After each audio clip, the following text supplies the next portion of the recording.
চমৎকার খেলা দিয়েছেন রিমুকে ডেঞ্জার খেলোয়াড় খ্যাত রিমু ধরতে পারেনি, সেখান থেকে আবারও ক্লিয়ার করলেন রনির কাছে বল চমৎকার ভাবে ডান প্রান্ত থেকে আক্রমণ করার চেষ্টা দিয়েছিলেন 7 নম্বর জার্সি পরিহিত খেলোয়াড়, সেখান থেকে সরাসরি হিট করতে চেয়েছিলেন, বাধা দিলেন ব্যাপলা ফুটবল একাদশের খেলোয়াড়, বল চলে গেল পশ্চিম পাশ দিয়ে সীমানার বাইরে।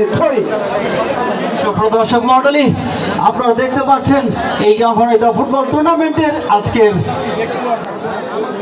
হাই ভোল্টেজ ম্যাচটি অর্থাৎ ফাইনাল ম্যাচটি আপনারা দেখতে পাচ্ছেন। আমরা খেয়াল করছি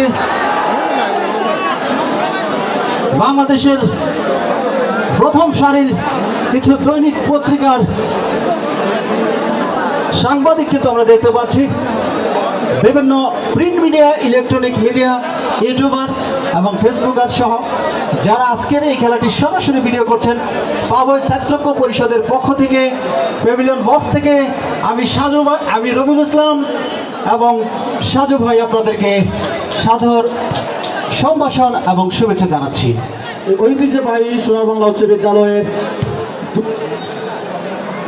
খেলা কিন্তু আমরা লক্ষ্য করছি যে আজকের এই খেলায় কিন্তু উভয় দল কিন্তু যে ফাইনাল খেলাটি হাই ভোল্টেজ ম্যাচ যাকে বলা হয় চমৎকার কিন্তু আমরা দেখতে পাচ্ছি। উভয় দলে কিন্তু চেষ্টা করে যাচ্ছেন, এখন পর্যন্ত গোলের মুখ কিন্তু আমরা দেখতে পারিনি। আসলে ফুটবল খেলা হচ্ছে গোলের খেলা, সেই দিক থেকে বিচার বিশ্লেষণ করলে এখন পর্যন্ত আমরা সেই কাঙ্ক্ষিত গোলটি কিন্তু এখন পর্যন্ত কোনো দল থেকে পাইনি, তবে কিন্তু কয়েকটা সুযোগ কিন্তু এসেছিল রবিউল। যেটা আমি বলছিলাম, আমি কিছুক্ষণ আগে যেটা খেয়াল করেছি, কান্দারপাড়া ফুটবল একাদশের একটা চমৎকার আক্রমণ ছিল, কিন্তু ঠিক কিছুক্ষণ পরে কিন্তু রাকিব স্মৃতিসংঘ ভেবলার আরও একটি আক্রমণ কিন্তু আমরা খেয়াল করেছি।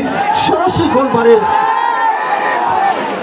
বারে লেগেছিল বলটি, যার কারণে বিপদমুক্ত হয়েছিল কান্দারপাড়া ফুটবল একাদশ।